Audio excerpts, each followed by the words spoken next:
مسند احمد بن حنبل کی حدیث ہے اور متفق علیہ روایت ہے، صحیح بخاری میں بھی ہے، صحیح مسلم میں بھی ہے۔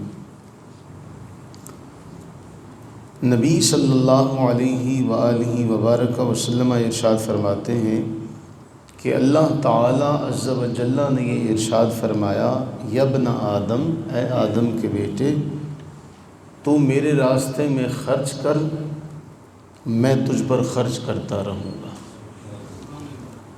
فرمایا اللہ تعالیٰ کا داہنا ہاتھ بھرا ہوا ہے اور اسے کسی چیز سے کمی نہیں آتی، وہ دن رات خرچ کرتا رہتا ہے۔ اب یہ جملہ بہت اہم ہے کہ اللہ تعالیٰ خود یہ ارشاد فرما رہا ہے، یا ابن آدم، اے آدم کے بیٹے، انفق، تو خرچ کر۔ اب یہ پہلا جو جملہ، پہلا جو قدم ہے وہ ابن آدم کے ذمہ ہے کہ تو خرچ کر۔ جب تو خرچ کرے گا تو فرمایا کیا ہے کہ انفق علیک، پھر تجھ پر خرچ کیا جائے گا۔ تو خرچ کر میرے راستے میں تو تجھ پر خرچ کیا جائے گا۔ فرمایا یمین اللہ ملأ، اللہ کا داہنا ہاتھ بھرا ہوا ہے۔ اچھا، ایک اور روایت میں ہے کہ اللہ کے دونوں ہاتھ ہی داہنے ہاتھ ہیں، اور اللہ تعالیٰ کا ہاتھ جو ہے وہ بھرا ہوا ہے، وہ دن رات خرچ کرتا رہتا ہے، خوب سخاوت کرنے والا، اسے کسی چیز سے کمی۔ اب انسان کو پہلے کہا گیا کہ تو خرچ کر، اس لیے کہ تجھ سے خرچ کا کہنے والی ذات وہ ہے جس کے ہاتھ رحمت سے بھرے ہوئے ہیں، جس کی سخاوت میں کوئی کمی نہیں آتی، جو دن رات خرچ کرتا رہتا ہے، تو خرچ کر۔ اچھا، اس میں ایک اور روایت بڑی اہم ہے۔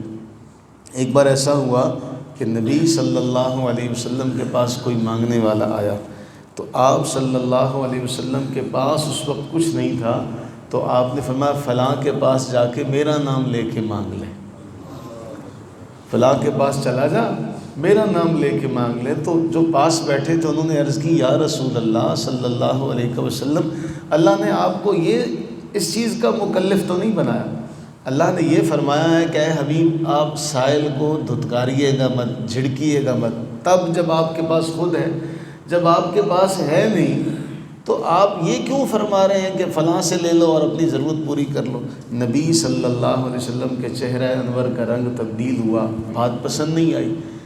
انہی بیٹھنے والوں میں مزاج کو پہچاننے والے بھی تھے، عرض کرنے لگے انفق ولا تخش من ذی العرش اقلالا، اے اللہ کے رب، اے اللہ کے حبیب، خرچ کریں، عرش والے سے تنگی کا خوف نہ رکھیں۔ تو فرمایا ہاں یہ بات صحیح ہے، یعنی اور خود نبی صلی اللہ علیہ وسلم کا یہ فرمان ہے جو اس موقع پر کہا گیا، حضور نے خود فرمایا تھا خرچ کیا کرو اللہ کے راستے میں، اللہ کے راستے میں خرچ کیا کرو، عرش والے سے تنگی کا خوف ہے نہ رکھا کرو۔ وہ اپنے راستے میں خرچ کرنے والے کو تنگ رہنے دے سکتا؟ دیکھیں، ہو صحیح ہمارے ہاں کا معاملہ سفید خون نہ ہو، لیکن کوئی اگر آپ کے لیے کام کرے، کوئی آپ کے لیے اپنا وقت نکالے، کوئی آپ کے لیے معاملات میں آپ کا ساتھ دے، تو آپ اس کا احسان یاد رکھتے ہیں کہ نہیں؟ آپ اس کو بھولتے ہیں کسی معاملے میں؟ تو اگر آپ انسان ہو کر کسی دوسرے انسان کا احسان جو ہے وہ نہیں بھولتے، اس کو یاد رکھتے ہیں، اس کا ذکر اور چرچا کرتے ہیں، تو اللہ تعالیٰ تو قرآن میں فرما رہا ہے ان اللہ لا یضیع اجر المحسنین، کہ میں نیکوکاروں کا اجر کبھی ضائع نہیں کرتا۔ تو یہ کیسے ممکن ہے کہ آپ انسان ہو کر اس کا خیال کریں اور وہ خالق ہو کر ان چیزوں کو نہ ذہن میں سامنے رکھے اور ان چیزوں کا خیال نہ کریں؟ وہ تو فرما رہا ہے کہ خرچ کرو، میرے راستے میں کرو۔ تو قرآن نے کیا فرمایا؟ مثل الذین ینفقون، وہ لوگ جو اللہ کے راستے میں خرچ کرتے ہیں ان کی مثال کیسے؟ کمثل حبہ، جیسے ایک دانہ ہوتا ہے، اس ایک دانے کو جب زمین میں بویا جاتا ہے تو انبتت 7 سنابل فی کل سنبلۃ 100 حبہ، وہ ایک دانہ جب زمین میں بویا گیا تو فرمایا اس سے ایسی کوپل، ایسی بالی نکلی کہ اس کے اندر پھر 7 بالیاں ہیں اور ہر بالی میں 100 دانہ۔ فرمایا اللہ تعالیٰ جس کے لیے چاہتا ہے اس سے بھی بڑھا دیتا ہے، لیکن پہلے درجے میں اللہ نے مثال کیا دی کہ ایک دانہ زمین میں بو تو اس سے 7 بالیاں نکلتی ہیں، ہر بالی میں 100 دانہ ہوتا ہے، ایک دانہ بو کر 700 دانے لیے۔ تو فرمایا خرچ کرو میرے راستے میں، تمہیں کس بات کا ڈر ہے؟ میں تو سخاوت کرتا ہوں، دن رات کرتا ہوں، میرے خزانے بھرے ہوئے ہیں اور ان میں کوئی کمی نہیں آتی۔ اسی سے ایک اور بات بھی ذہن میں رکھیے گا، محدثین علماء نے ذکر کیا، اللہ تعالیٰ نے یہ مثال دی کہ ایک دانہ بو کر 700 دانے جو ہیں وہ تم لوگے۔ فرمایا اگر کوئی شخص اپنی کھیتی کا عشر ادا کرتا رہے، ہمارے اکثریت کو یہ بھی نہیں پتہ کہ کھیتی کا معاملہ جو ہے اس کے اندر کیا طریقہ کار ہے۔ اللہ تعالیٰ نے فرمایا جب اس کے کاٹنے کا دن آئے تو اس میں سے کیا کرو، اللہ کے راستے میں حصہ دو۔ اس میں کیا کہا گیا؟ عشر کا، نصف عشر کا، 10واں حصہ یا 20واں حصہ، کہ وہ بارانی زمین ہے، اس کو پانی آپ قیمتاً لگاتے ہیں یا بارش کا پانی لگتا ہے یا اس کو جو پانی ہے مفت کا وہ لگتا ہے یا پیسے خرچ کر کے لگتا ہے۔